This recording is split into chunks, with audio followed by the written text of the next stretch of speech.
Bonjour à tous. Myriam avec vous pour une bulle de sagesse en compagnie du Père André-Marie. Alors le Père André-Marie est un moine bénédictin qui a un parcours très singulier.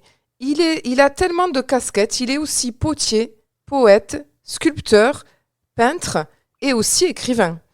Nommé par ses supérieurs le père des pauvres d'ici et du tiers-monde, il séjourne à la demeure à Croixeau, et ce lieu abritait jusqu'à encore il y a pas longtemps des personnes démunies. Et son domicile est aussi un atelier d'art, c'est aussi un lieu d'accueil, de rencontre, qui abrite également une chapelle assez extraordinaire pour ceux qui l'ont déjà visité. Alors bonjour Père André-Marie. Bonjour Myriam, et puis bonjour aux éditeurs, que je Alors, bénis à l'avance. Alors, vous avez un parcours tellement riche et tellement multiple que voilà, je me suis demandé par quoi est-ce qu'on pourrait commencer pour parler de votre longue quête, parce qu'aujourd'hui, vous avez quand même 86 ans, c'est ça? Oui, c'est ça, oui. Et alors, tout à l'heure, on a convenu que nous allions d'abord explorer le côté écrivain, parce que vous avez écrit quand même beaucoup de livres. Voilà. Alors, j'aimerais dire que je suis d'abord un homme d'église. Alors, c'est quoi l'église? Mais c'est l'histoire du bon Dieu qui apparaît à un vieil ermite, un ermite dont je connais le nom, donc c'est quelque chose qui s'est produit. Et le bon Dieu lui dit, voilà, je voudrais que tu m'aides, toi qui as une expérience humaine, je voudrais que tu m'aides à refaire mon église, à refaire la société. Alors, je vais t'envoyer quantité de personnages en vision et tu choisiras les meilleurs pour refaire mon église. Et l'année suivante, c'est cet ermite voit différents personnages qui apparaissent. Le premier, un paysan, non. Le deuxième, non. Le quatrième, un étudiant à l'université. Oh, ça fera un bon théologien dans l'église. Alors, viens avec nous. Le troisième, le cinquième, un musicien, ça fera un organiste dans la cathédrale. Et puis, oh, une dame pieuse, viens avec nous. Et il en choisit 15. Et quand l'année suivante, le bon Dieu vient, il lui dit, alors tu as fait ton choix. Oui, Seigneur, et puis je t'ai choisi les meilleurs, les plus grands, les plus forts et les plus beaux. Ben, tu te les gardes, dit le bon Dieu, parce que c'est pas ça, mon église. C'est pas ça la communauté d'Emmaüs. C'est pas ça la communauté de la demeure ici chez moi. C'est pas les plus grands, les plus beaux. C'est les plus faibles, les plus fragiles, les plus tordus. Et c'est ça, mon église. Et quand cette chapelle dont tout le monde parle, elle n'a été construite qu'avec des matériaux de récupération dans les poubelles et sur les dépotoirs. Mais sur chaque pierre, sur chaque brique, sur chaque vieux pavé que j'avais récupéré sur le bord de la route, avant de le cimenter, sur le ciment liquide, j'écrivais un mot d'amour, bonté, vérité, tendresse, bienveillance, émerveillement. Cette chapelle est construite avec des matériaux de récupération que j'ai honorés en leur insufflant un mot d'amour. Dans cette chapelle, on est enfermé dans un dictionnaire amoureux. Et les mots ont une valeur. Et c'est la raison pour laquelle, alors qu'un jour, une petite jeune fille qui avait 17 ans, qui était mourante chez moi, qui n'avait pas les charges sociales, qui était orpheline, eh bien, je me suis mis à écrire la nuit pour le matin, à l'heure du petit déjeuner, lui lire des textes pour essayer de lui redonner envie de vivre. Alors c'est comme ça que que j'ai vous avez écrit. commencé à écrire des livres. Voilà, c'est ça. Et d'ailleurs, au début, je ne gardais pas ces papiers, je lui lisais le matin ce que j'avais écrit dans la nuit. Et puis un jour, qu'il y avait des amis qui étaient là, elle me dit, est-ce que tu pourrais relire aux amis ce que tu m'as lu ce matin? J'ai dit non, écoute, excuse-moi, mais le papier, j'ai jeté à la poubelle. Alors je vais dans la poubelle, je déchiffonne le papier et j'essaie de le lire aux gens qui étaient là. Et ils me disent, comment vous jetez ça à la poubelle? Mais il faut le garder. Ah bon, je dis oui, je vais les garder. Puis j'ai commencé à les collectionner. Bon, quand il y a eu l'incendie de la maison, tous mes manuscrits ont brûlé. En recreusant la maison, je me suis remis à écrire. Et puis c'est ainsi que j'ai écrit un livre après l'autre. J'en ai écrit près de 80. C'est une belle Je pense, histoire. je pense au titre, à l'un des titres, c'est Écoute, tes larmes te disent. Si on savait se mettre à l'écoute de nos larmes, si on savait leur dire pourquoi tu pleures, qu'est-ce qui pleure à toi? Oh, c'est bien souvent notre ego qui pleure parce qu'il a été vexé, parce qu'il a été blessé. Eh bien, ça, je répondrai par une des béatitudes de l'Évangile. Bienheureux es-tu si l'on dit toutes sortes de mal contre toi à cause de moi. C'est une bienveillance. Je parlais de cette église où le bon Dieu ne veut pas des plus grands et des plus forts. Quand on lit les béatitudes de l'évangile, bienheureux les pauvres, bienheureux ceux qui pleurent, bienheureux ceux qui ont faim et soif de justice, bienheureux si on dit du mal de vous. C'est ça la vraie société de l'évangile. C'est une société d'amour, de bienveillance et je dirais de compromission. Je présente souvent aux gens une image de la Vierge Marie et de l'Enfant Jésus qui est une admirable aquarelle. Eh bien, elle a été peinte par Adolf Hitler. Il faut accepter que quand, dans la chapelle, chez moi, j'ai mis en grand, doré à la feuille d'or, le mot Mir. Ça veut dire paix en russe comme en ukrainien.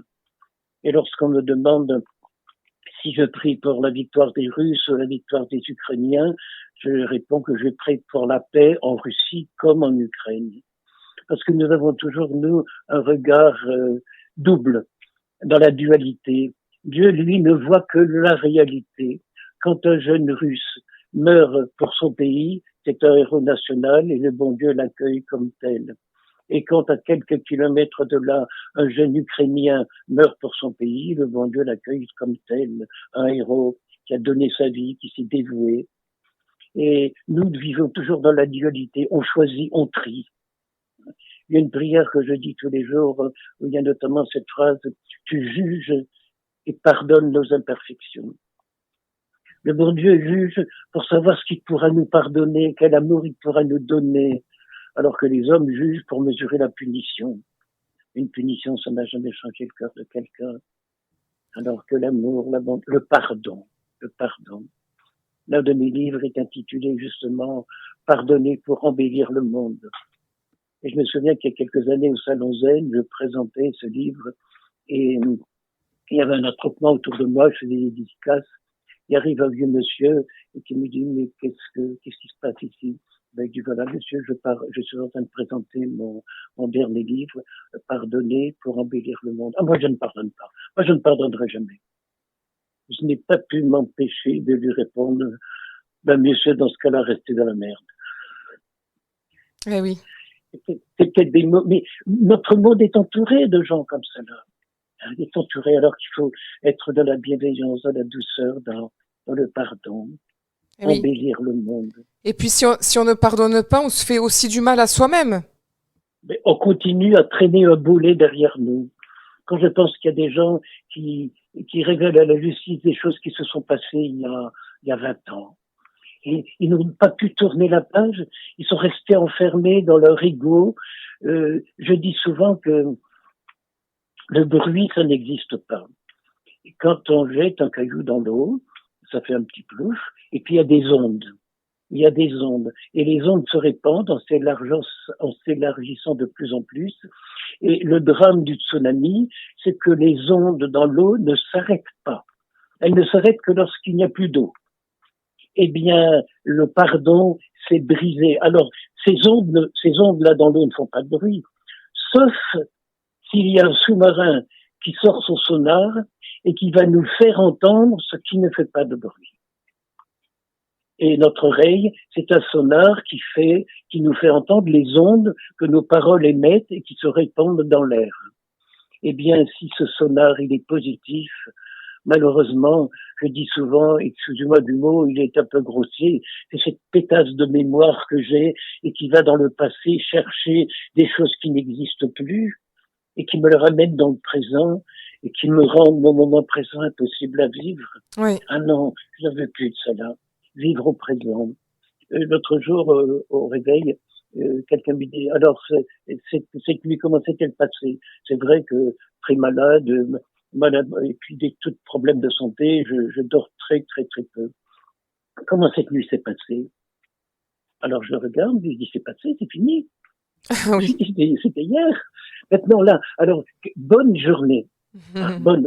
Bonjour, en 2 mots.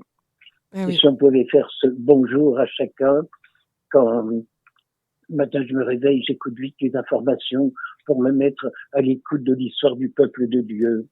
On dit que la Bible, c'est l'histoire du peuple de Dieu, le journal officiel, si on sait l'écouter avec bienveillance. C'est l'histoire du peuple de Dieu, elle n'est pas très belle, cette histoire, mais c'est à nous à l'embellir. Et tout à l'heure, vous parliez de la guerre. Vous, dans vos multiples talents, vous êtes aussi artiste, vous êtes potier, mais vous fabriquez aussi vous travaillez le métal. Et je sais qu'avec Voilà, c'est ça. les restes Alors, de bombes, oui. dans chaque objet que je fais, et j'aime beaucoup, par exemple, faire des colombes de la paix en faisant fondre une partie des shrapnels de la guerre. C'est ces grosses billes de plomb. Comme dans les fusils de chasse, il y a des plombs pour tuer les lapins, eh bien, les hommes fabriquaient des obus dans lesquels il y a d'énormes plombs comme l'ongle du pouce. Et il y avait des obus de 800 kilos qui, lorsqu'ils éclataient, pouvaient faire mourir des dizaines de personnes. Alors je les prends. C'est Isaïe qui écrivait dans la Bible qu'il faut transformer les épées en socs de charrue et les lances en faucilles, pour refaire vivre. Alors j'aime beaucoup. Je distribue par dizaines de milliers des petites Maries que j'appelle Marie maintenant, avec un petit mode d'emploi. C'est comme un enfant qui crie au secours et qui appelle sa maman, avec l'amour en rime. Et c'est tout petit objet. Il y a des milliers de mamans, de vieilles mamies dans les EHPAD qui serrent ça dans leurs mains. Elles n'ont plus que ça à quoi s'accrocher.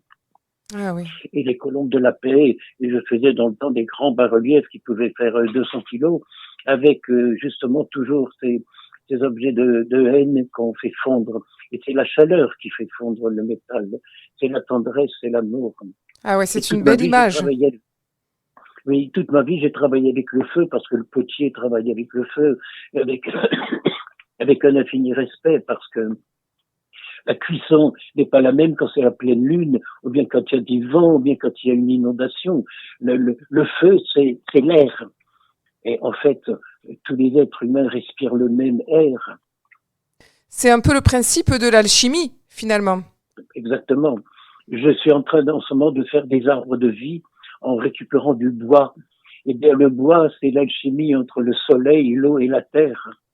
Et les arbres qui prennent, quand on fait du feu dans sa cheminée, eh bien, les calories que le feu nous offre, c'est les calories que le bois a récupérées du soleil. Dans sa cheminée, c'est du soleil. Eh bien, merci Père André-Marie. Nous allons faire une première pause musicale pour nous retrouver tout de suite après. À tout à l'heure, Myriam, et à tout à l'heure aux auditeurs également. Myriam avec vous pour une bulle de sagesse en compagnie du Père André-Marie. Alors, juste avant la pause, Père André-Marie, vous étiez en train de nous parler de l'alchimie et de tout ce que vous fabriquez à partir des armes de guerre et vous en faites en les faisant fondre avec la chaleur des objets d'amour, des objets de prière, des objets sacrés. Est-ce que vous avez aussi d'autres choses que vous fabriquez? Moi, j'ai une de vos boîtes à chagrins que je donne aux petits-enfants qui ont des chagrins, aux adultes aussi. Et vous avez fait aussi des boîtes à gros mots. Quelle idée géniale!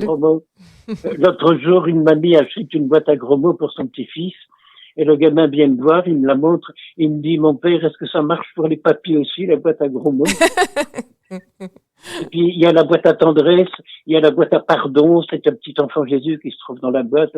Et l'autre jour, quelqu'un me dit, parce que il y a le mode d'emploi, bien sûr, qui est livré en même temps. Et derrière, il y a une petite inscription. Sans doute as-tu deviné que tu es ta propre boîte à chagrin, que tu es ta propre boîte à pardon. Et un jour, un monsieur me faisait remarquer, il dit, avec ça, vous allez faire fermer les confessionnaux des curés et les cabinets des psychiatres. Remarquez qu'on est sa propre boîte. Je pense au livre que j'ai écrit, Sors de ton labyrinthe. On est tous enfermés dans un labyrinthe. Malheureusement, on croit que la sortie, c'est à l'extérieur. Eh oui. Alors que la sortie, c'est simplement au cœur, au centre. J'aime beaucoup me servir des écrits de Masaru Emoto, ce savant japonais qui a réussi à photographier une molécule d'eau. Oui. L'eau, c'est un élément extraordinaire qui désobéit à 41 lois de la nature. On ne peut pas désobéir à une loi de la nature, c'est pas possible. Donc l'eau est en dehors de la nature. Un petit exemple, quand on chauffe un bout de métal ou un morceau de bois, il se dilate. L'eau, c'est quand on la refroidit qu'elle se dilate. Et donc l'eau enregistre les mots qu'on dit. Et j'en ai pris une conscience très grande. Par exemple, quand à la chapelle, on célèbre le sacrement, je demande à chacun de venir, non pas faire de l'eau bénite, mais de l'eau de bénédiction. Et chacun prononce un mot pour que l'eau enregistre ce mot, amour, tendresse, bonté, vérité. Et je fais remarquer aux gens que, en prononçant ce mot, leur visage a pris l'image du mot qu'ils prononcent. On peut pas dire tendresse en faisant de la grimace. Eh oui. On ne peut pas dire grimace en faisant un sourire, ça n'est pas possible. L'eau enregistre. Et cette eau, alors, on peut bénir, on peut porter. J'ai eu des expériences étonnantes d'un monsieur qui me demandait de bénir sa maison. On a pris de l'eau, on a prié, on a chanté, on a prononcé des mots d'amour. J'ai béni la maison. Et ensuite, il me demande qu'est-ce que je dois faire de cette eau. Ben, je dis, écoute, tu es le propriétaire de ta maison, tu es le célébrant, tu peux très bien prendre cette eau et puis bénir toi-même le jardin. Moi, il faut que je m'en aille, je suis pris ailleurs. Tu bénis la clôture, tu bénis les voisins. Et ensuite, cette eau, ben, sur la pelouse, il a fait un tour sur lui-même, il a vidé le récipient. Eh bien, 1 an après, il m'a invité, et bien, l'endroit où il avait vidé cette eau de bénédiction, l'herbe était bien verte et plus haute qu'à côté. La nature enregistre nos bénédictions. La nature enregistre nos sentiments.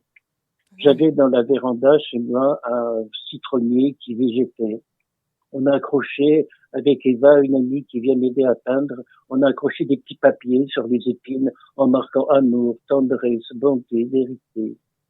6 semaines après, le citronnier était rempli de fleurs. Maintenant, il est rempli de fruits. Il y a une 30aine de citrons accrochés aux branches. L'amour a besoin, la nature a besoin de notre amour, de notre tendresse. Je vis en permanence entouré de colombes. Et bien, comme j'aime les entendre roucouler, les entendre tout près de moi, voilà, c'est une voix de la nature. Ah oui.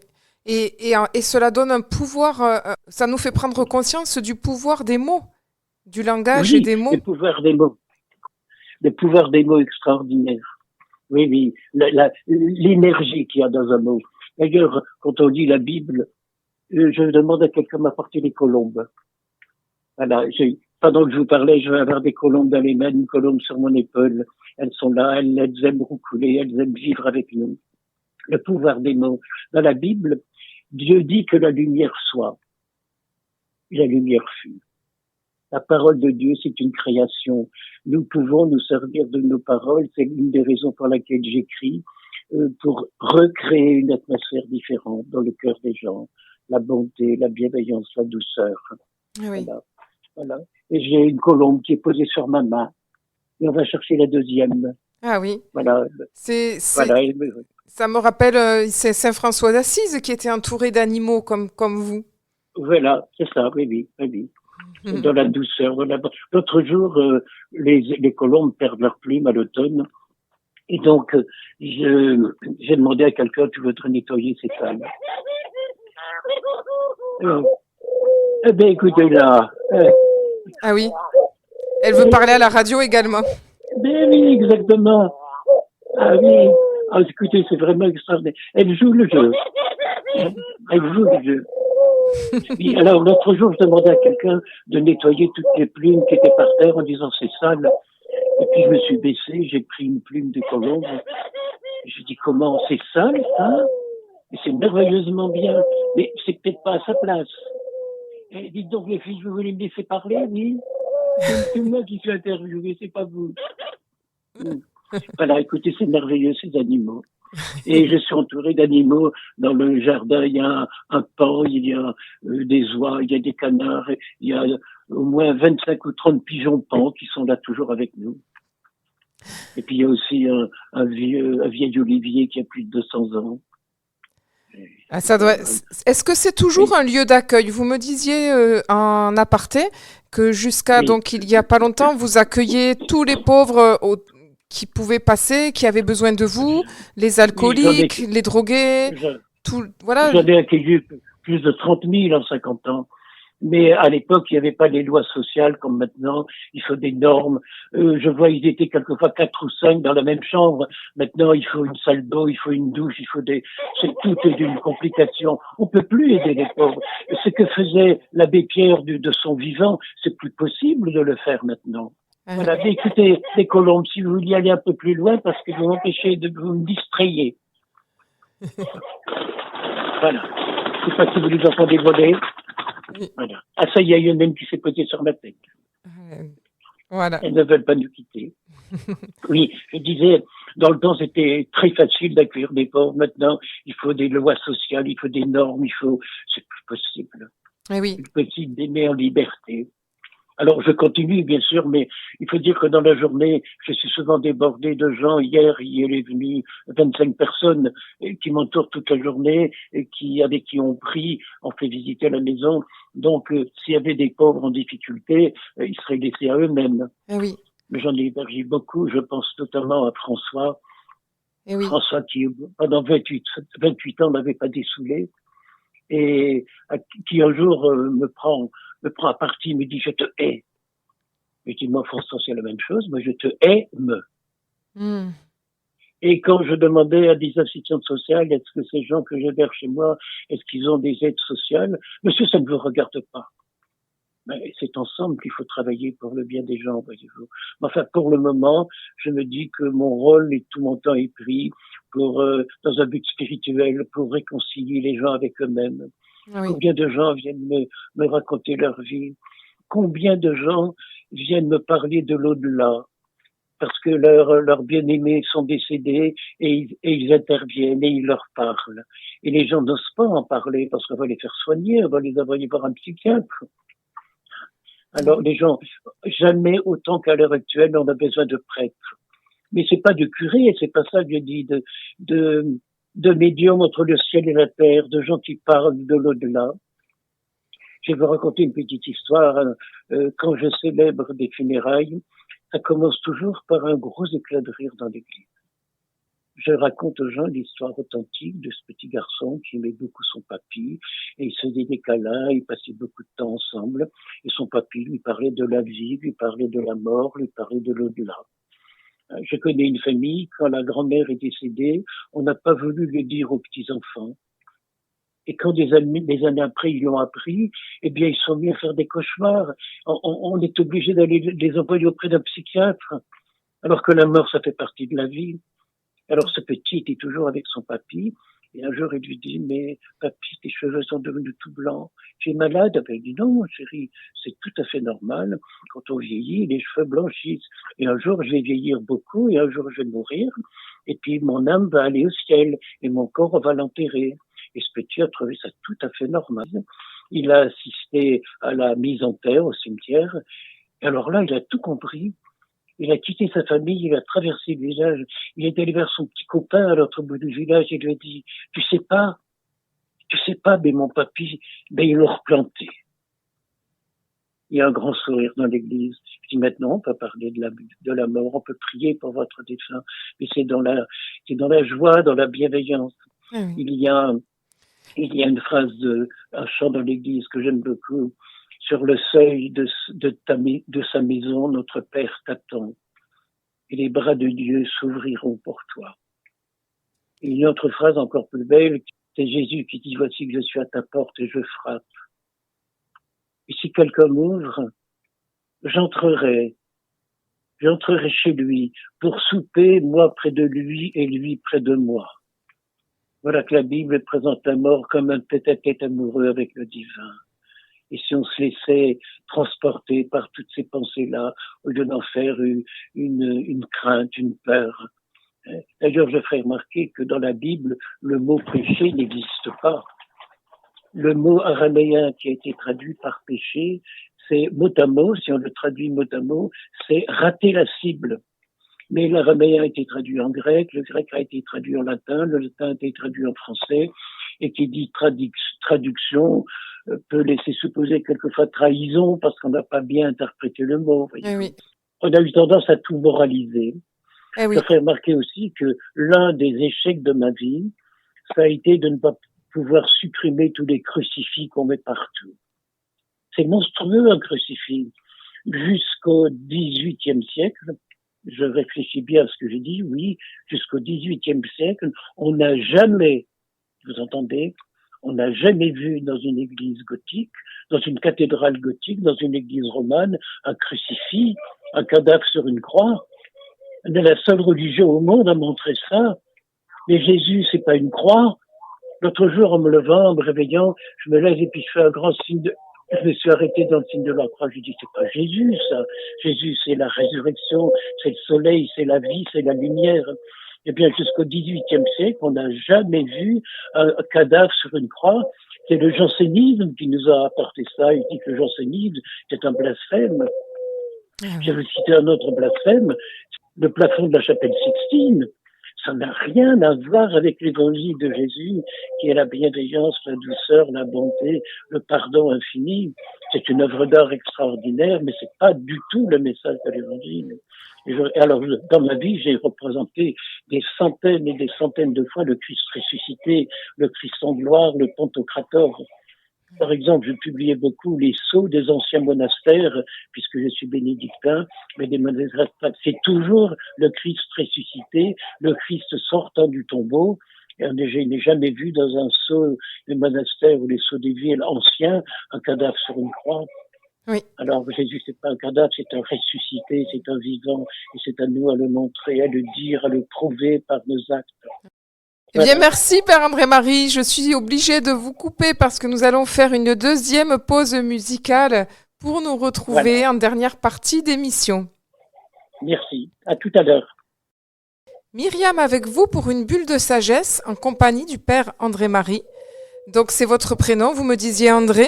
À la base, à l'origine, vous vous appelez André et vous avez ajouté Marie quand vous avez pris, vous avez embrassé la vocation de prêtre moine. Oui, là, c'est bien ça. Je suis bénédictin. Je suis rentré il y a 70 ans dans un grand monastère bénédictin tout à fait traditionnel à l'époque.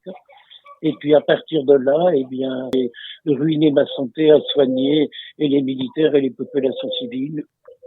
À mon retour au monastère, le père maître des novices, qui avait la désagréable charge lorsque des jeunes se présentaient avec le désir de vie monastique, s'il n'avait pas une santé très solide, une santé très ferme, ben, il est obligé de leur dire, écoutez, on ne peut pas vous accueillir.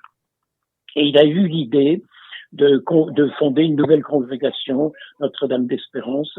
Et c'est ici, dans ce village, je l'ai donc accompagné. Et nous avons commencé cette communauté qui, depuis, a fait une dizaine de fondations à travers la France, où on peut accueillir des frères qui ont une santé un peu plus fragile et suivre une vie monastique, une vie de prière dans la louange et dans la bénédiction. Alors, il nous reste quelques minutes. Quand même, j'aurais aimé que vous parliez de vos grandes rencontres parce que vous avez quand même côtoyé l'abbé Pierre. Est-ce que vous pourriez nous en dire quelques mots?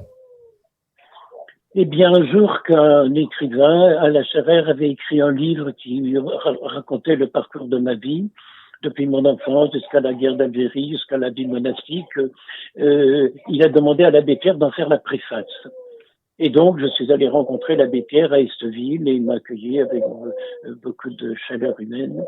Et à la suite de ça, eh bien, on a fait des spectacles pour l'œuvre de l'abbé Pierre et pour l'œuvre du Père Pedro. L'abbé Pierre venait et puis il est venu chez moi. Et puis surtout, j'ai son bureau là où je vis.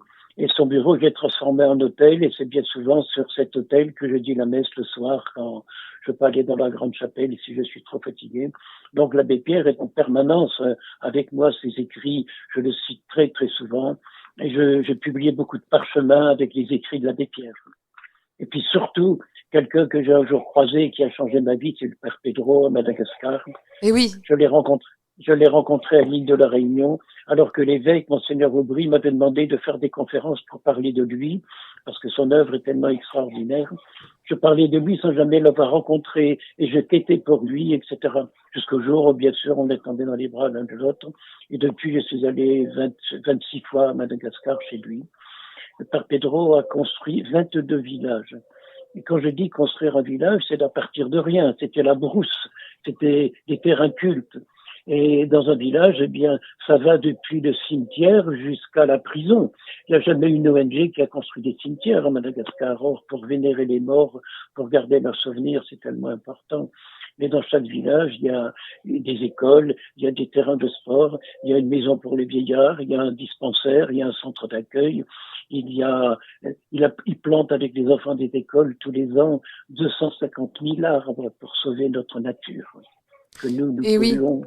Et alors aujourd'hui, tout ce que vous faites tout ce que vous fabriquez de vos mains, tout ce que vous vendez, c'est, j'imagine, au oui, profit au de profit, voilà oui, des œuvres du du Père Père Pedro à Pedro, mais Madagascar. de bien d'autres besoins.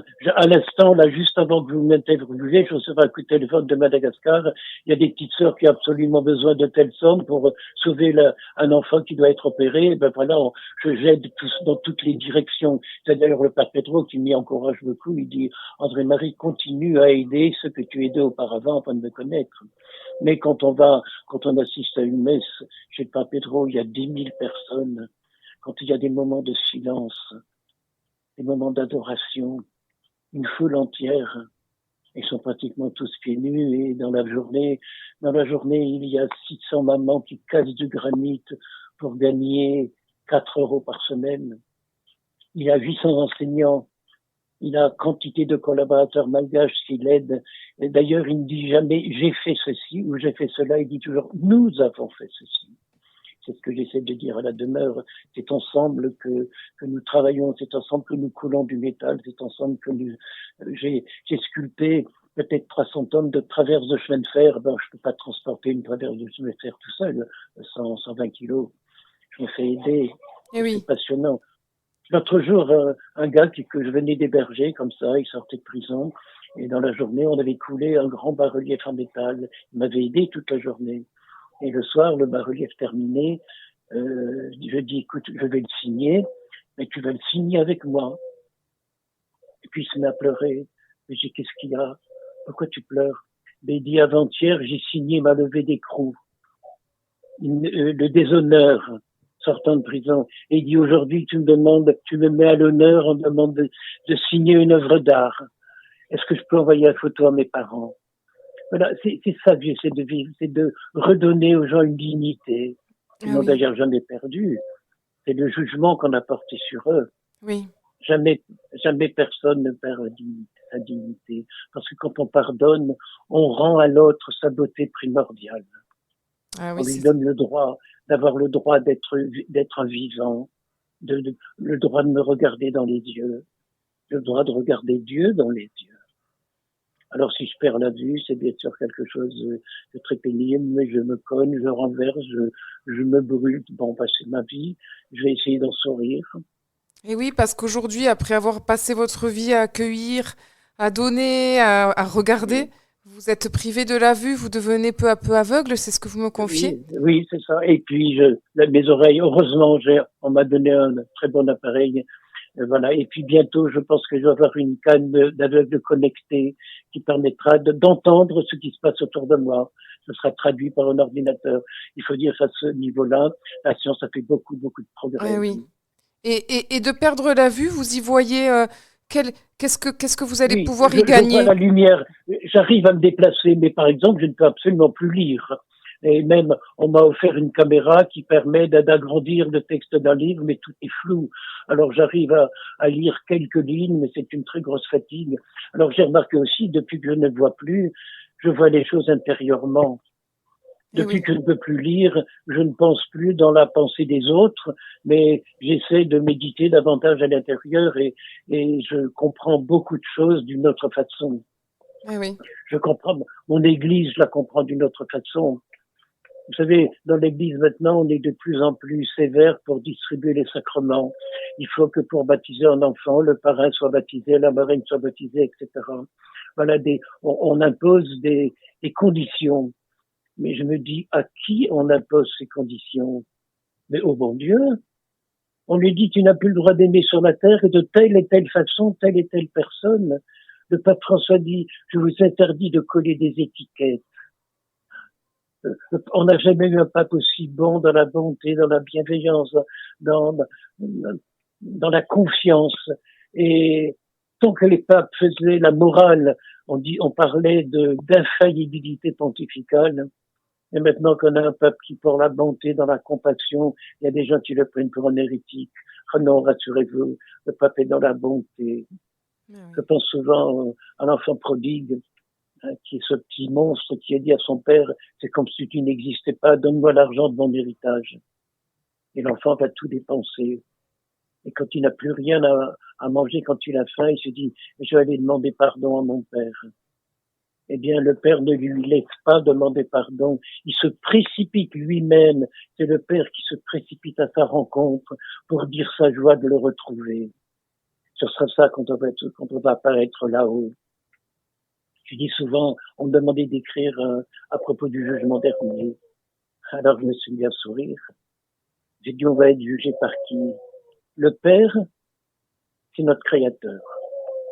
Le Fils, c'est notre Rédempteur. Et le Saint-Esprit, Jésus dit qu'il sera notre avocat auprès du Père. Et on aurait peur, d'ailleurs on a inventé ce mot de jugement dernier. On ne sera pas jugé, on sera aimé, on sera pardonné, on sera câliné par Dieu. Et pour moi, la prière, c'est de sourire à l'au-delà et de le regarder en face et de l'accueillir en moi. J'aime beaucoup quand j'ouvre mon ordinateur, je n'arrive plus bien à lire le mot, mais je sais qu'il y a marqué « se connecter ». Je devine le mot, alors je fais silence et je me connecte à l'au-delà, à la bonté, à l'amour, à la source. Là, on est sûr de ne pas se tromper, parce qu'on n'attend rien, on reçoit simplement. Eh bien, sur ces belles paroles, je vais conclure cette émission. Et je vous remercie, Père André-Marie, pour nous avoir partagé toutes ces belles paroles de sagesse et d'espérance pour nous tous, et d'espoir. Eh bien, Myriam, je te bénis et je bénis tous les auditeurs qui vont entendre ces paroles, parce que je m'adresse à leur cœur et j'ouvre leur cœur à la bonté divine. Je les bénis, je vous bénis tous, les uns en particulier, les uns et les autres. Merci Myriam. Eh bien, merci à vous. C'était Bulle de sagesse avec Myriam en compagnie du Père André-Marie. Et belle semaine à tous. Merci Myriam, merci à tous.